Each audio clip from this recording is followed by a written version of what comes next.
পদ্মা সেতু বা পদ্মা বহুমুখী সেতু হচ্ছে বাংলাদেশের পদ্মা নদীর উপর নির্মিত একটি বহুমুখী সড়ক ও রেল সেতু। এর মাধ্যমে মুন্সিগঞ্জের লৌহজুমের সাথে শরীয়তপুর ও মাদারীপুর জেলা যুক্ত হয়েছে। সেতুটি 2022 সালের 2-5 জুন উদ্বোধন করা হয়। এই দিন বাংলাদেশের প্রধানমন্ত্রী শেখ হাসিনা নিজে মাওয়া প্রান্ত দিয়ে টোল প্রদান করে প্রথমবারের মতো আনুষ্ঠানিকভাবে পদ্মা সেতুতে আরোহণ করেন এবং এর মাধ্যমে সেতুটি উন্মুক্ত করা হয়।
পদ্মা সেতুর নির্মাণ কাজ বাংলাদেশের ইতিহাসের সবচেয়ে চ্যালেঞ্জিং নির্মাণ প্রকল্প হিসেবে বিবেচিত। 2 স্তর বিশিষ্ট ইস্পাত ও কংক্রিট নির্মিত ট্রাসের এই সেতুর উপরের স্তরে 4 লেনের সড়ক পথ এবং নিচের স্তরে একটি একক রেলপথ রয়েছে। পদ্মা ব্রহ্মপুত্র মেঘনা নদীর অববাহিকায় তৈরি সেতুটি 41টি স্প্যান নিয়ে গঠিত। প্রতিটি স্প্যান লম্বায় 150-12 মিটার, 492-5 ফুট এবং চওড়ায় 225 মিটার, 74 ফুট। সেতুটির মোট দৈর্ঘ্য 6.15 কিমি, 382 মাইল। এটি বাংলাদেশের দীর্ঘতম সেতু, স্প্যান সংখ্যা ও মোট দৈর্ঘ্য উভয়ের দিক থেকে গঙ্গা নদীর উপর নির্মিত দীর্ঘতম সেতু এবং 128 মিটার, 420 ফুট গভীরতাযুক্ত বিশ্বের গভীরতম পাইলের সেতু। সেতুটি চালু হওয়ার পর বাংলাদেশের জিডিপি 1-2% বৃদ্ধি পাবে বলে আশা করা হচ্ছে।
সেতুর একদম শেষ প্রান্তে চলে আসছি।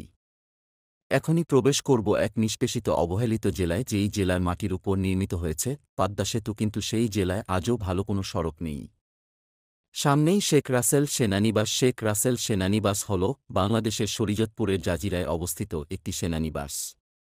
পদ্মা সেতুর নিরাপত্তার জন্য এই সেনানিবাস নির্মাণ করা হয়েছে।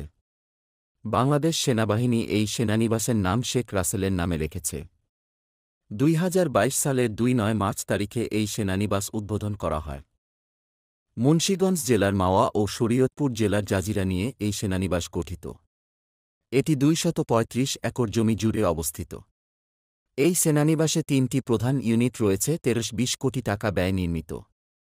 পদ্মা সেতুর নিরাপত্তা দেওয়ার জন্য গঠিত 9 পদাতিক ডিভিশনের অধীনে 99 কম্পোজিট ব্রিগেড এই সেনানিবাসে থাকছে।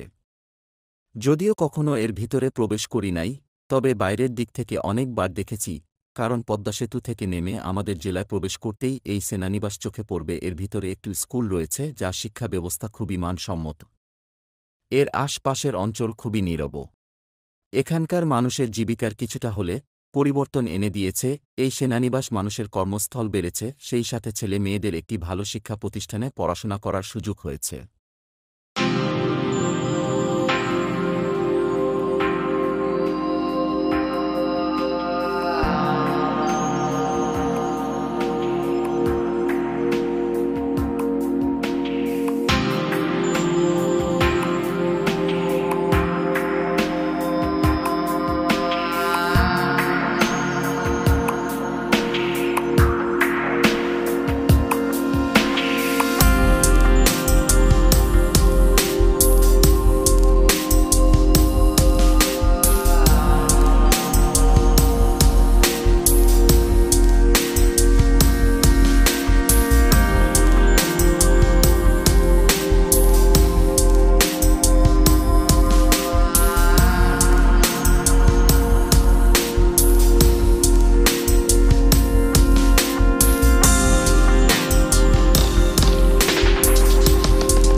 আমাদের জেলার এই রকম সরু রাস্তা থেকে আমরা কবে মুক্তি পাব আল্লাহ জানে, আমি জানি না।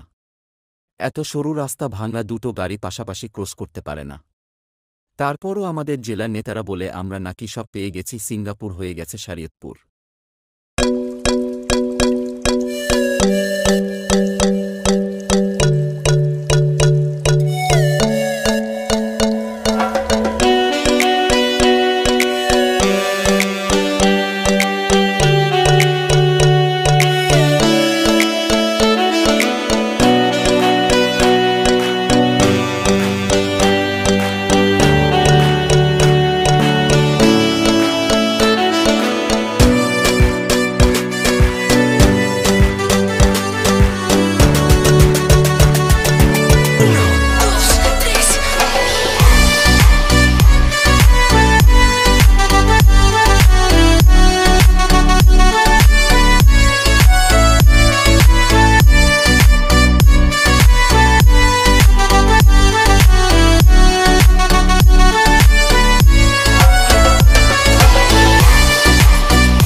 ভিডিওর একদম শেষ প্রান্তে চলে আসছি, ভালো থাকবেন সবাই।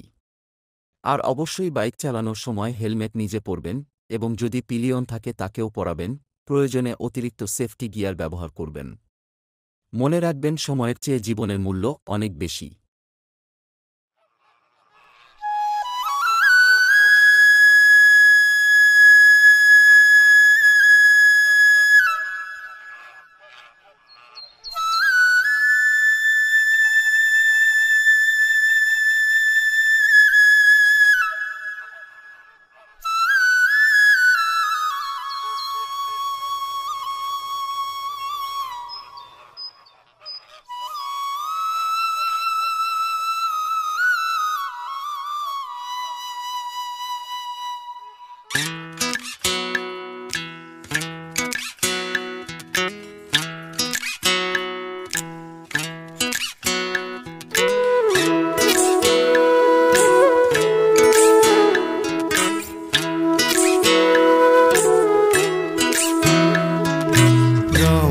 ছাড়া ওই রাঙা মাটির পথ আমার মন ভোলায় রে। গ্রাম ছাড়া ওই রাঙা মাটির পথ